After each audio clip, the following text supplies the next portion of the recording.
د دې صوبې په مفاد کې نه ده او د دې کې کرپشن شوی دی او د دې فایده به خلکو ته نه رسېږي. اوس د پروینشل انسپیکشن ټیم رپورټ هم راغی، د اډیټر جنرال رپورټ هم راغی او بیا د پاس اف ویسټ ایشین ډیولپمنټ بانک رپورټ هم راغی. زما خیال ده زموږ خبره چې ده هغه واضح طور باندې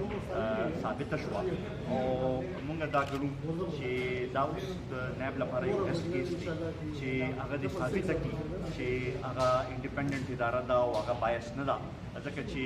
که دې باندې هغوی اکشن وانه اخیستلو نو دې نه به دا ثابت کېږي چې هغه کوم چې د اپوزیشن خبره ده چې نیب چې دی هغه صرف د اپوزیشن د دباولو لپاره استعمالېږي لګیا دی، دا به هغې خبرې ته تقویت ورکوي. که دې باندې څه نور څو نیب څه هغه لحاظ سره اکشن وانه اخیستلو نو موږ به عدالت ته ځو او دا خبره به اوچتو چې بهی دا د صوبې سره یو ټوکه شوې ده او د دې صوبې وسایل چې دي هغه ضایع کړی شوي دي او د هغې خلکو خلاف پکار دی چې کاروایي وشي. قبایلي ضلعو کې الیکشن روانه ده. مونږ د الیکشن پروسس او د الیکشن کمیشن چې کوم اقدامات دي هغې باندې زمونږ تشویش شته. مونږ دا ګڼو چې پکار دا وه چې دا خو شپاړس حلقې وي، پکار دا وه چې د دې ټول مکمل اختیار الیکشن کمیشن ځان سره ساتلی وي. په دې کې آرم فورسز انوالو کول چې دی دا د الیکشن کمیشن په خپلې کارکردګۍ باندې یو لوی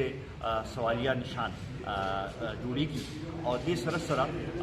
دا کومې طریقې سره چې دا کوم ریپورټس راځي لګیا دي، کوم اطلاعات راځي چې یوې پارټۍ امیدوارانو ته ټولې دروازې کلو دي او د نورو پارټو چې دی د هغوی په هلته کې راتګ باندې پابندۍ دي او هغې کې رکاوټونه اچولي کېږي. د دې نه دا پروسس هغه لحاظ سره شفاف نه دی روان او زما خیال دی دا به نور هم هغه د اپوزیشن کومه خبره چې وه چې د 25 جولای 2018 الیکشن چې دی هغه هم شفاف نه و، دا به نور هم دې سره ثابته بشي. دا خو ووایي چې بي آر ټي کې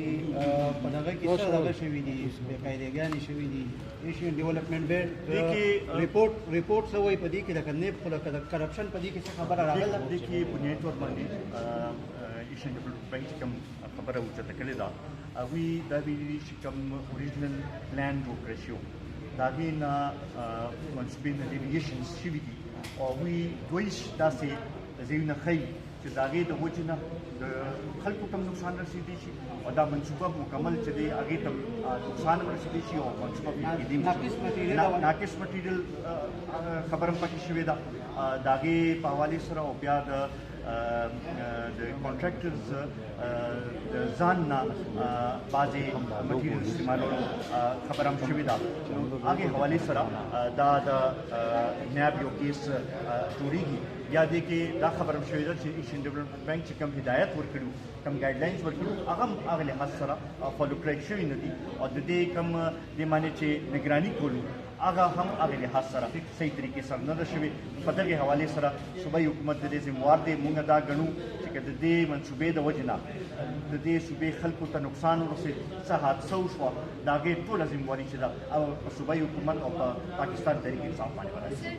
نقصان هم رسېدی شي او منصوبه ناقص مټیریل خبره هم پکې شوې ده.